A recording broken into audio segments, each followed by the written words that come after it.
All right, so I had a lot of fun last week doing my first ever weekly update video that I know of. So I'm going to continue this weekend with my second weekly update. And today we'll talk about 5 books. The first two being books that I finished this week. The next one being a long ongoing read. The fourth book is a book that I started this week, I haven't finished. And the fifth is just a book that I picked up from Goodwill. So we'll get started with the 2 books that I finished this week. The first being one I talked about in my most recent YouTube video. That is Song of Roland by Unknown. There's no known author for the Song of Roland. And check out that video if you want to see a longer talk about the book. It's like 15 minutes or something. This is a medieval French epic.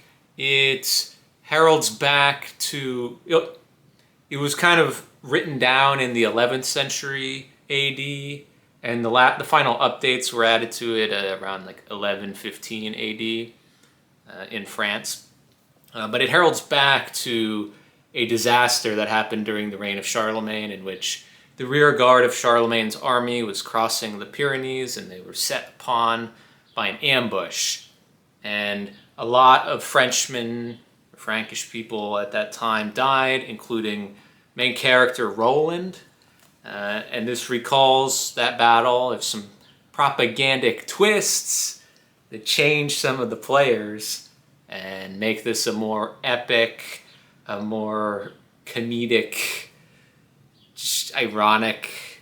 It's totally serious, but it's kind of roll your eyes when you're reading this. But this is a Penguin Classic translated by Dorothy L. Sayers. I had a good time with it. It's just, I don't think it's like one of the top tier epic poems. But if you're interested in epic poetry or French history or anything like that, Song of Roland, Penguin Classic, it's all right. It's average.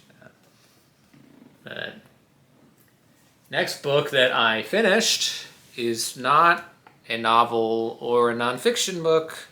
It is a play.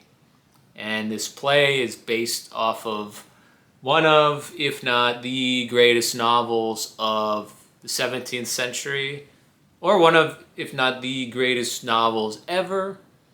That would be Don Quixote, which is all the way up there, so I'm not going to go reach for it now. But this is a play. This is called The Man of La Mancha, written by Dale Wasserman, with lyrics, it's a musical, by Joe Darian, and music by Mitch Lee. Now, I had never heard of Man of La Mancha. I'm not a theater goer, but apparently this was... Hang on. It opened in 1965, and it was, according to the introduction, one of the biggest hits in New York theatrical history. Now, can I confirm that, or are they just tooting their own horn? I don't know. Any theater people, let me know. But, of course, very slim. It's a play with no intermissions. Including the preface and the introduction, this is 126 mass market pages. So, less than 1/10 of the size of Miguel de Cervantes' 1,000+ page novel, Don Quixote. But you see here you got Don on Rocinante going to fight the windmill. And this play, I found this at Goodwill like months ago, and it was just languishing on my mass market paperback bookshelf. And it's so short, but I never really had an itch to read it. Then a few nights ago I couldn't sleep for a long time. So I went up and picked it off the shelf and I just read the whole thing at like 2 a.m. And this really surprised me. I thought it was incredibly done. Of course, you have to pick and choose how to do a small adaptation of a large novel. And I might be brief here because I might want to dedicate a full video to this. But Man of La Mancha, it does a play within a play thing where it seeks to combine the essences of Cervantes and Don Quixote, the character, into like a kind of like fuses them together a little. But the play within the play is the stage is set in that Cervantes has been thrown in prison. He's like mid 40s or 50 at the time. He's been set in prison by the Inquisition, Spanish Inquisition. And during this captivity, before the Inquisition comes to interrogate him, he gets to interact with the other prisoners, and they try to burn his prized package, which turns out to be the manuscript of Don Quixote. But during these capers in the prison, he decides to defend himself by setting up a play for them, and all the prisoners act in it. It's a little farcical, but they get into it. It's because it's fiction. And within the play, he does he does the life of Don Quixote. And if you've read the novel and you read through this, you'll be like, oh, they only do the events of the first sally. That's the first expedition of Don Quixote and Sancho, his loyal servant's friend. So there's only the first couple of escapades. You have the windmill, of course, and the main events are set at the castle, the inn, with the innkeeper and the muleteers. And this Man of La Mancha really puts an emphasis on the Dulcinea character, where they kind of combine they give a greater role to Aldonza, the woman that Don spies from afar and labels as Dulcinea. She gets included in the inn castle plot, and there's a big emphasis on her character and how Quixote and his erratic, quixotic nobility affect her, as she's a prostitute in this. She's the prostitute of the inn in this as well. But for such a small play, I thought it really hit home the themes of Don Quixote, especially like illusion and nobility and how you see the world versus how you want the world to be versus how you act in the world. It's really great. Of course, I recommend Don Quixote more than this, but if you want a little taste of Don Quixote, or you've wanted to reread it for a while, but it's just so long. I don't even know if this is in print, but Man of La Mancha is really good. And the songs, I listened to the songs when they came along. There's an original soundtrack, at least on Spotify, probably YouTube too, or wherever you get your music. But they're 98% aligned to the lyrics in the book. So that was really fun. Every time we would hit one, I would pop it on just to hear the voices while I was reading. And that was super fun. Great songs. But yeah, Man of La Mancha. Surprise hit for me. Okay. Book 3, one of my ongoing projects, which I've been reading this since the first week of January, and I don't think I've talked about it for whatever reason. But that is Ye Olde Holy Bible. We got the Penguin Classic. It's called the Bible. King James Version for me. I've read in another version before. I've never finished the Bible, though.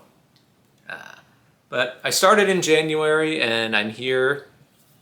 This being the front, I'm here.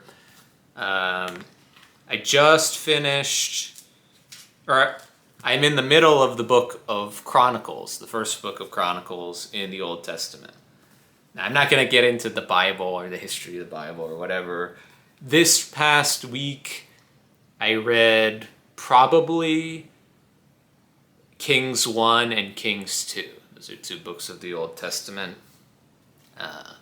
And those deal with King Solomon building the Temple of Jerusalem and then falling out of God's favor. And then the splitting of the kingdoms of Israel into Israel and Judah. And then the various wars that they fight between each other and between outside kingdoms. And then the kings of Israel do evil in sight of the Lord, and some of the kings of Judah do, and they're punished. And the book of Kings ends with, well, first, a couple centuries earlier, the Assyrians capture the kingdom of Israel. Judah holds out, and then a couple centuries later, in like 500 something BC, Judah is